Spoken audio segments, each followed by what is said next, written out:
Have you ever moved closer to family only to realize that they don't have the same interest in rebuilding the relationship in the same way you do? Sometimes family, those that are supposed to love and support us the most, are the ones that end up hurting us the most. Here's how I'm protecting my sanity while I'm navigating family dynamics. After moving back to the US to reconnect with family, I was really hoping that I would be able to rebuild, re nurture relationships with my family members that I had left behind during the time that I was living abroad. And now that I'm back, I am noticing that there are some narcissistic relationships in my family, and I need to start separating myself from those, limiting the interactions that I have with those particular people. Now, having said that, that doesn't mean all of my family members are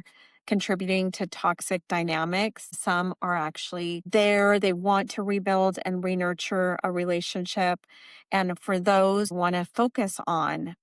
But the ones that are proving to be not really a healthy dynamic for me at this stage in my life, I now know that I need to limit my time with those people. So for me, it's about learning to protect my peace, even if that means that I need to limit my friendships with certain family members. So basically, I moved back to the US from having lived abroad.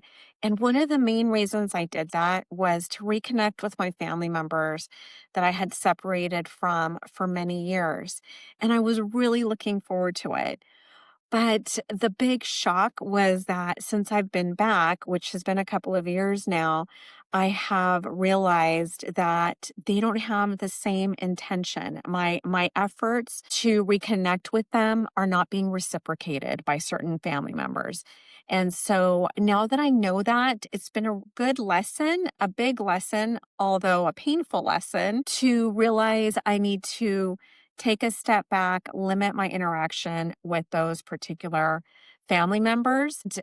Aside from, detoxing my life from other people that I no longer resonate with, the same is true with family.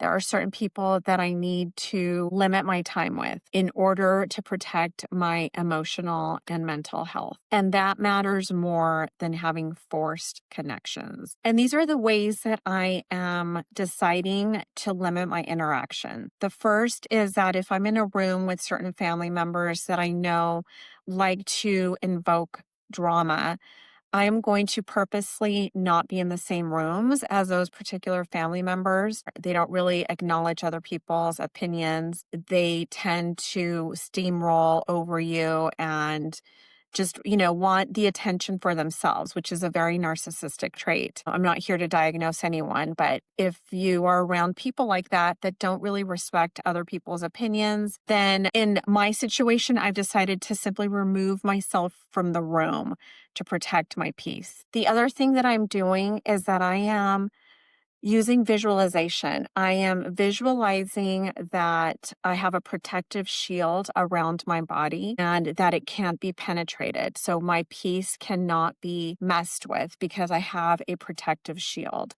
I also visualize light coming down from the universe, streaming down onto me to help create this beautiful bubble so that not allowing anything to penetrate and shake up my peace. I learned that from a spiritual mentor that I had in the past, but I also recently saw Gabby Bernstein talking a little bit about it. The other thing that I learned, and this was actually from Gabby Bernstein, although again, I learned it from somewhere else as well, I just can't remember where, is to physically cross my ankles and cross my hands or arms like this so that I am physically protecting my energy when I'm around certain people. Like doing this is actually kind of obvious, but if you just kind of put it around your waist or like right at your chest so it's not so obvious, kind of like you're cold and you're just trying to stay warm, this is a good way to protect your energy also. My ankles are crossed as I'm speaking right now. So I think this could be useful as well because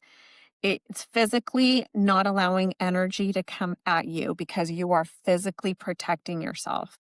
So I like this because it has a more tangible feel to it as well. So it's somatic since we're doing it with our actual body. And the last thing that I'm doing is I am physically leaving, or I'm going to leave situations that start to get dramatic or start to become chaotic. I'm going to physically just remove myself. And I think I might have already alluded to that in the first tip. So the moment things start to escalate, I am getting up, I'm leaving the room, and this is all to protect my energy and my mental peace. Family relationships can be really complicated, but protecting your peace is priceless. This is what I'm learning.